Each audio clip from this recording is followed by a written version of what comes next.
and welcome to all of our Gold viewers who are here with us today. I'm Kristen Schwartz, licensed midwife and one of the MCs here at Gold.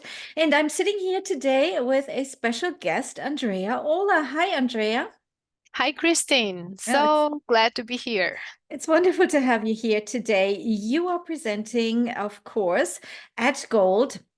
And you have a very important presentation titled Perinatal Depression and the Breastfeeding Diet, Exploring Your Role and Responsibilities. That is fantastic. We'll get to that in just a moment. I want to hear a little bit about you. You are representing the best of two worlds. You're an IBCLC and also a clinical psychologist. So talk to me a little bit about your background first.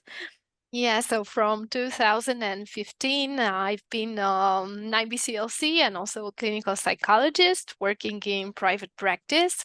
I have two kids that actually inspire my breastfeeding journey. I'm a graduate of Psychology and Educational Sciences faculty. I have a master in Human Resources, and I started a PhD in psychology, actually exploring perinatal depression, because at some point throughout my working with breastfeeding families, I've seen that there's something missing in what we do. I felt that there's more than just providing breastfeeding care and support.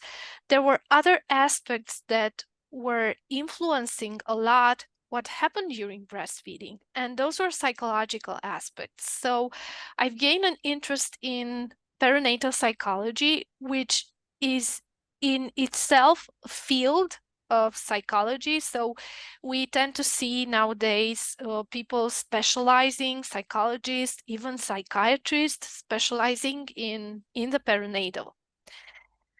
So this is one of my interests now, and I hope we'll be able, by combining aspects from psychology and bringing them into how we provide lactation care, I hope we can do great for the families we work with. We're valuable specialists. Families trust us.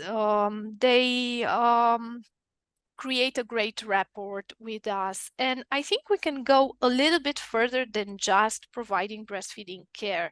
I think that although we're not psychologists, maybe we're not all of us psychologists, counselors, or psychiatrists, it's within our scope of practice to acknowledge breastfeeding mental health status. Right.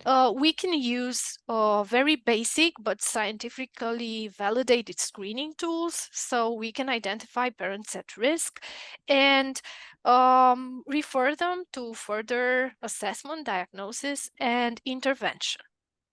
Fantastic. Yeah, you brought up a very important point that as healthcare providers or IBCLCs in this case, we are really at the front lines, right? These care providers are on the front lines because sometimes in the postpartum period, these families came back from the hospital or if wherever they gave birth, and now they are home, they're experiencing possibly breastfeeding challenges, they call the IBCLC, and maybe they don't see any other care provider at that point, right? Because they were discharged from hospital, and maybe they see maybe down the road the pediatrician, or maybe for a 6-week follow-up their GYN, OBGYN. Yeah.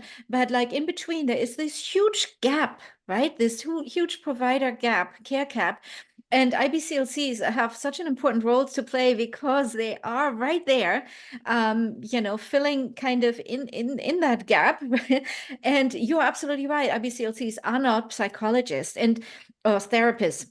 And, you need to stay in care scope of practice, but there are things they can do, right? And this is very, very important. I feel like, and you will be addressing that in your presentation. So talk a little bit, because it might be also a little overwhelming to the IBCLC thinking, oh, now I need to do all these screenings and tests, but I'm not a psychologist, but I also need to focus on breastfeeding and get the diet off to a good start. So talk to me a little bit about that. Well, yes, it's understandable if you're an IBCLC thinking, oh, do I have to do this as well? Do I have enough time? But I think it's important to understand that screening is brief and narrow in scope. So it won't take more than a few minutes. And what I'm trying through my presentation is to provide viewers with two simple tools that only take a few minutes and that can make a tremendous difference in how we identify parents at risk. So it's not within our responsibility to make a psychological assessment, to put a diagnosis, but it's within our scope of practice to acknowledge mental health status, even do a little bit of psychoeducation for families to understand what there may be signs of mental health distress.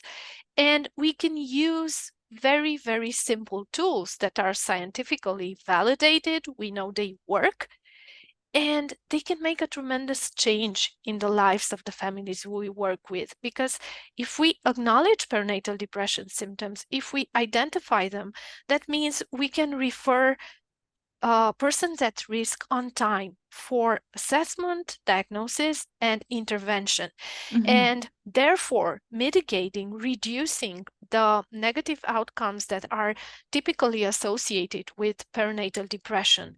So we have such an important role. And as you've mentioned, we are more often than not the first responders. We are like the, I don't know, maybe the paramedics of perinatal care sometimes. Yeah, we're the first that See the sometimes go and see the family right right. after Yes, discharging from the hospital. And these are moments when families go through tremendous changes and absolutely. challenges Yes. and a lot of distress. Absolutely. Now, I had a little sneak peek here of your presentation. I have to put something out there because I thought it was so interesting, and I want our viewers to get this little sneak peek so they're excited to come to the presentation. You mentioned something there about perinatal depression and breastfeeding. There is a connection. So just talk briefly a little bit about that. Yes, there are a lot of studies showing connections between breastfeeding and perinatal depression. We know, for instance, that depression during pregnancy and or the postpartum predicts a shorter breastfeeding duration. But on the other hand, exclusive breastfeeding is associated with a lower risk of depression. So once again, here we come as being very important in Mhm. providing families with the best care in reaching their feeding goals Yeah. and journey. And also we see that um, depression comes with the tendency of mothers to report lower breastfeeding efficacy, Mhm. self-efficacy, and also with an association between rates of perinatal depression and more breastfeeding problems. For instance, there's a longitudinal study that has shown that um, mothers that were suffering from depression starting pregnancy or with onset during the postpartum were most likely to have occurrences of lactational mastitis. Mm. Very interesting point right there. So yeah, you are right. We play the lactation care providers play a huge role. They are the first responders, and breastfeeding is wonderful, a wonderful tool to reduce the risk for postpartum depression as well. Oh, Andreea, I'm so excited for your presentation. I can't wait to learn from you and here to thank you so much for coming here and sharing a little bit of a sneak peek for us about your presentation. Thank you. Also looking forward to meeting all our gold viewers. And for our viewers now, yes, the presentation is titled Perinatal Depression and the Breastfeeding Diet, Exploring Your Role and Responsibilities. This is part of a lecture pack titled Breastfeeding and Perinatal Mental Health, Practical Tools for Fostering Emotional Safety, which right now will be the add-on package for our lactation conference here of 2024. So if you're excited to learn more about this particular topic and our lactation conference, we invite you to go to goldlactation.com. There you'll find all the information information about the upcoming conference and about this fantastic add-on package here where Andreea is part of. Thank you so much again, Andreea, for being here with me today. And thank you to all of our viewers. Have a lovely rest of your day, everyone. Bye-bye. Bye.